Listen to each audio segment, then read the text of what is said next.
of Local Community in Indonesia yang terkait dengan implementasi layanan keuangan digital di komunitas lokal Indonesia, dapat diidentifikasi beberapa masalah, hambatan, dan peluang yang muncul, serta solusi berbasis teori dan praktik ekonomi bisnis yang bisa diterapkan.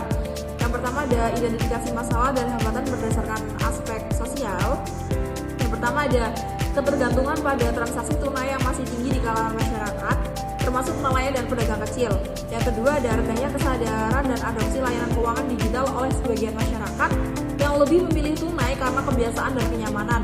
Yang ketiga ada hambatan dalam literasi keuangan digital sehingga masyarakat belum sepenuhnya memahami manfaat dan cara menggunakan layanan digital.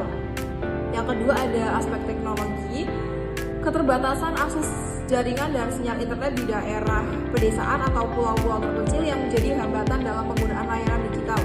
Yang kedua, kurangnya infrastruktur teknologi yang mendukung transaksi elektronik secara fleksibel dan handal.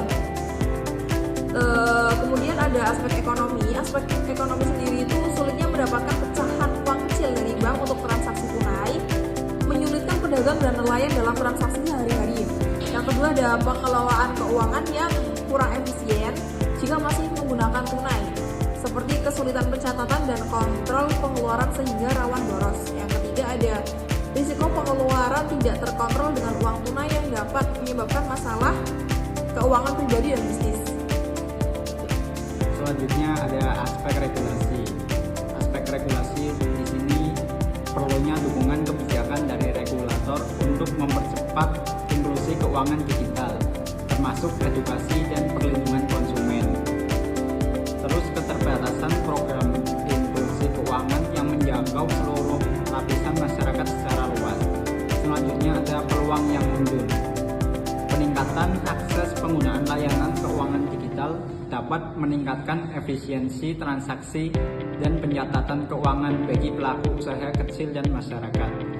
Lalu peluang yang kedua, digitalisasi layanan keuangan membuka peluang untuk mengembangkan ekonomi lokal yang lebih inklusif dan terintegrasi.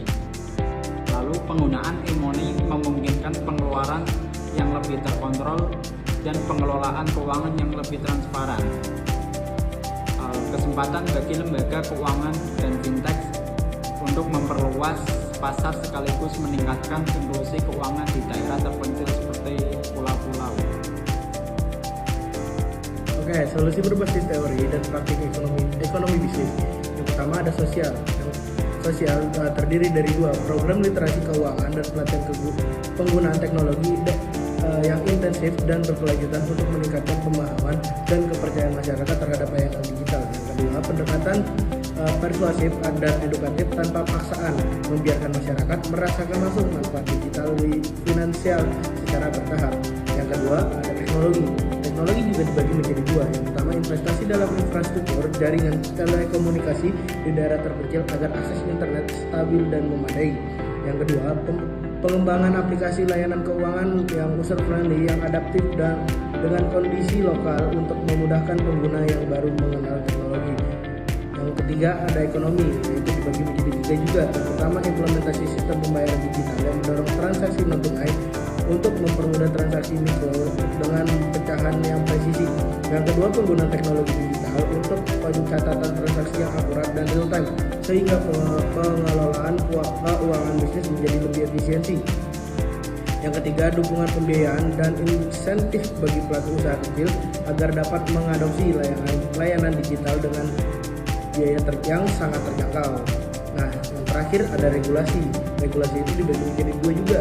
Yang pertama ada kebijakan inklusi keuangan yang mendukung pengembangan dan adopsi finansial teknologi serta layanan keuangan digital dengan regulasi yang melindungi konsumen. Yang kedua, kolaborasi antara pemerintah, regulator, dan institusi keuangan untuk memperluas program inklusi keuangan dan menjangkau seluruh masyarakat hingga ke pedesaan.